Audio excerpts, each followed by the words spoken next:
أفندي لاحظ إن الكلمة الحلوة قربت تختفي من المجتمع ومن حياة الناس.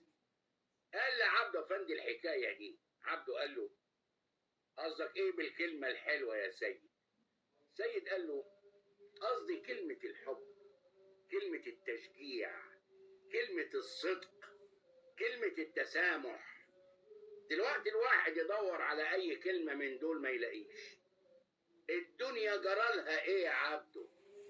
عبده قال له: أنا مش فاهم لحد دلوقتي أنت قصدك إيه بالظبط. أنا بتكلم كلام عام يا عبده، مش بشتكي بشكل شخصي. هديلك مثال علشان تفهم أنا عايز أقول إيه.